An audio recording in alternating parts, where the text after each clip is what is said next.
But the ruh, your spirit, which is what gives you life, this never dies. This is our belief. Your spirit will never die. The spirit of the disbeliever will never die. All human beings are created to live for eternity. We all have beginnings. We are created from nothing, and our beginnings are a long time before this world. But we don't have ends, and that's possible because of the fact that He who has no beginning and therefore also has no end, He can create you at any time He wills, and He can sustain you in existence as long as He wills. So we don't have self-sufficient eternity. We have contingent eternity. But God willed when He created you, because you're very special, that you will never die. And you will see the effect of your actions. And we will either inherit the garden, may we all inherit the garden together, and may none of us lag behind. And if we don't inherit that, you inherit the fire. That's the way it is. There's great wisdom in that. We have to understand it, we have to accept it. And the human spirit goes through 5 lives. What is the first one? Do you know? What is the first life? Sorry? No. We say alastu bi rabbikum, but that's the end of the first life.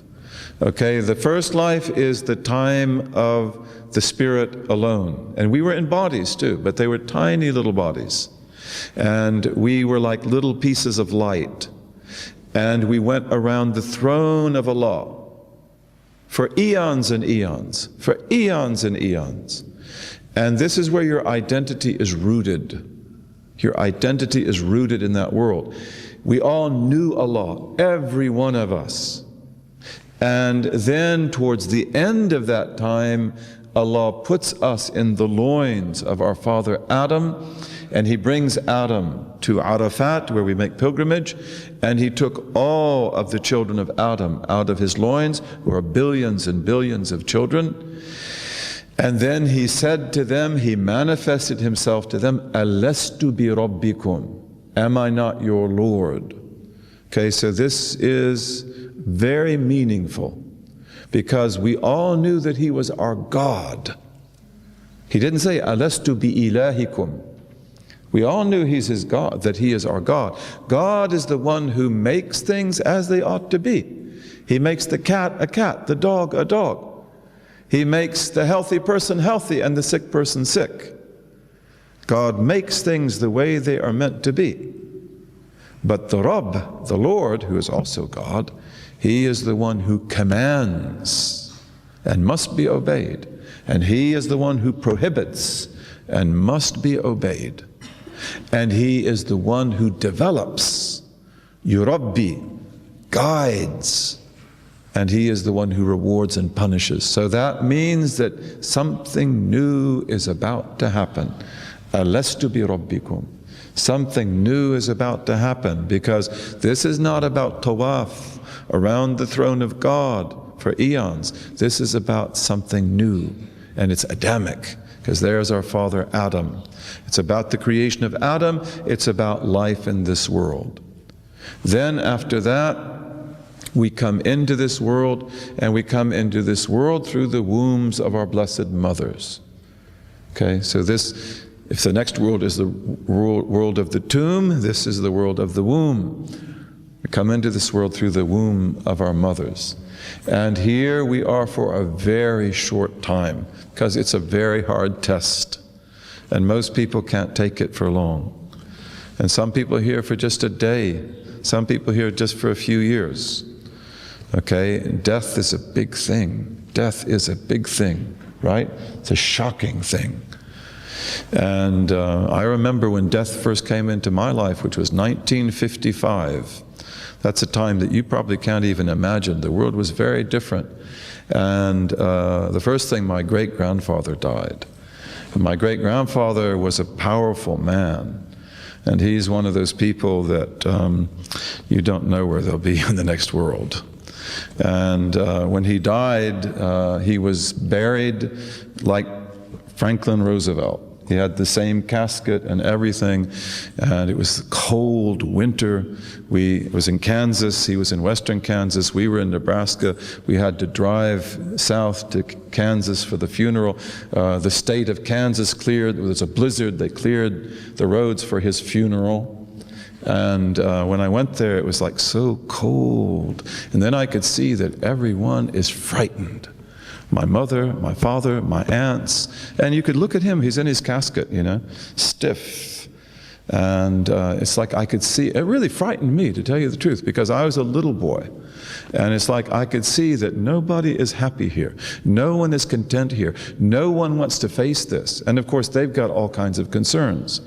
Death not being the only one. It's also because families, when people like that die, they start to fight.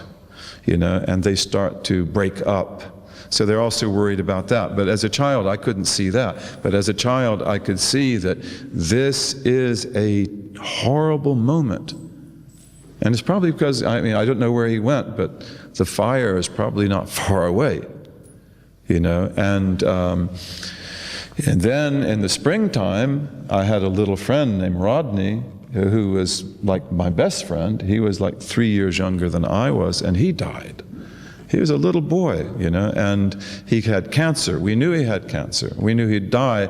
And, my mother would take me to his house. And, children talk about what are you going to be when you grow up, right? And then he's going to say, well, when I grow up, and then it's like, you have to be really polite, but like, you're not going to grow up. You'll be lucky to make it through the summer. And he didn't make it through the summer. And then his father went insane. His father, who was my father's partner, he went insane. He became an alcoholic, and he was good for nothing after that. Death is a huge thing. And one of the things I could see is that as Christians, we fear death. And that's the truth. That's why, I came into Islam through the autobiography of Malcolm X, and I have to say, I feared death. I did fear death. And I also feared existence, because I didn't feel that I was right with it.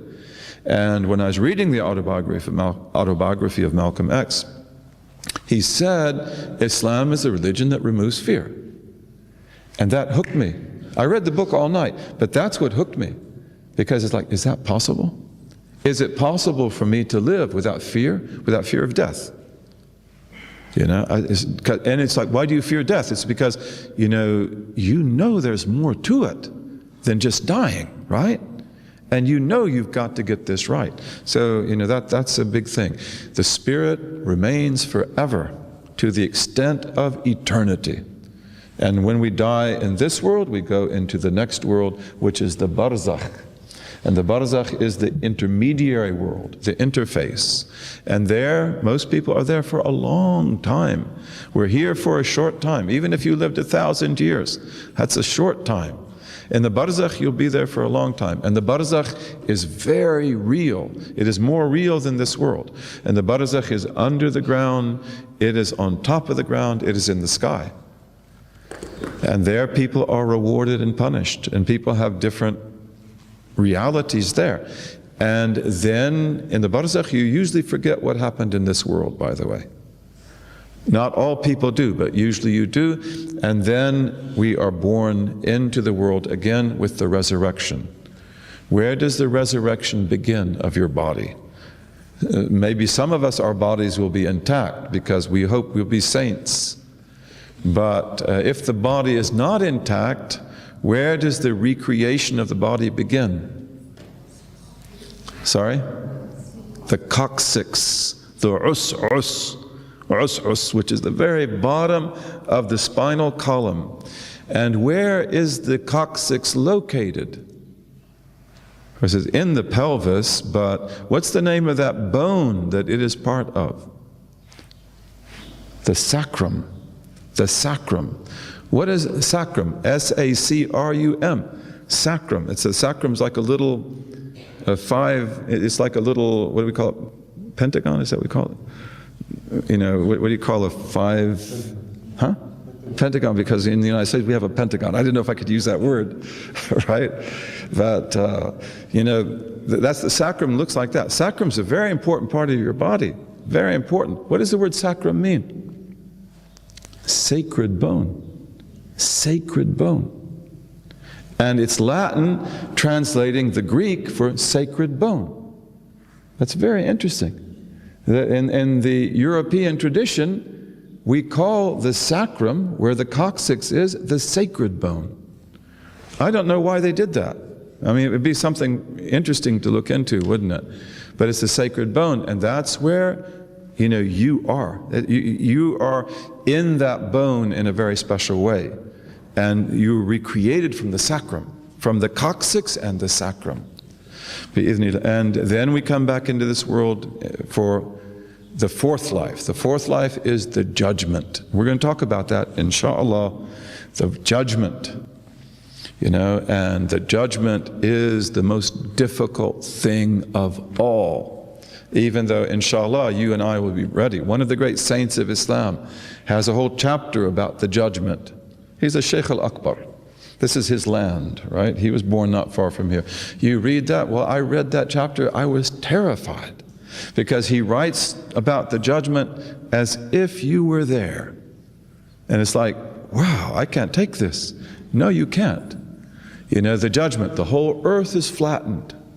No mountains, no valleys, no trees, no pyramids, no telephone poles, nothing. It's all flattened. All of the islands, all of the continents, all of the subcontinents are all brought together into one huge world. The mountains are flattened. The Himalayas, the Rockies, the Andes, they're all flattened. And the earth is flat, no trees, nothing. And all the waters of the earth are made one ocean, and it's on fire. Right? And then the people are brought forth. And of course the believers are brought forth in beautiful form. But they're also in great fear, because that is the day of the wrath of God. His wrath is over everything. And it's like, I have to be judged, and where will I go, and what will come out? And look at the failures, just like Sheikh Bakai, because he's a person who lived that reality that, like, I've never fulfilled your right. I can't fulfill your right. Right? And all the believers will be gathered together under the banner of praise, which is a huge green banner that goes to the east and the west and the south. It's three banners. You can see it from 1,000 miles away or more. It's huge, and that's where the Prophet will be, sallallahu alaihi wasallam. And that's where the companions will be, and that's where the successors will be. That's where the saints will be, and that's where the other prophets will be, and their communities. It's a beautiful story.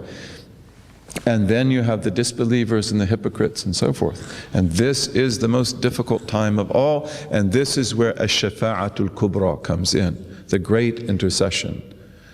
And Adam can't do it, Noah can't do it, Abraham can't do it, Moses and Jesus can't do it, but the Prophet Muhammad does it. And the great intercession begins the judgment for heaven and hell. And yet, even for the people who will be judged to go to hell forever, they are relieved. They feel relief that they can now get out of the gathering place under the manifestation of the wrath of God and the humiliation of how they ruined their lives, and now go where they deserve to go. Have you ever been to a court? I had a car accident when I was 16 years old, and one of my friends was hurt very bad. I was also hurt very bad. And he sued me, and we weren't friends after that. But, I remember that waiting to get on the judge's stand was hell. I was so nervous, and once I sat on the judge's stand, I lost the case, right? But that was relief.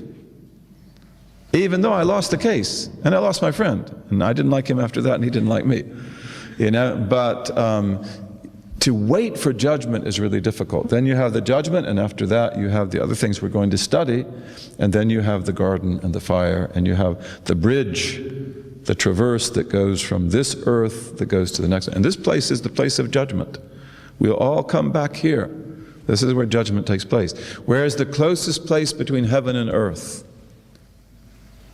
Where the judgment begins, where the resurrection begins. Where is that? Palestinians. No Palestinians here? Jerusalem. Jerusalem is the closest place between heaven and earth. It's where the malakut and the mulk come together. And that's where the resurrection begins.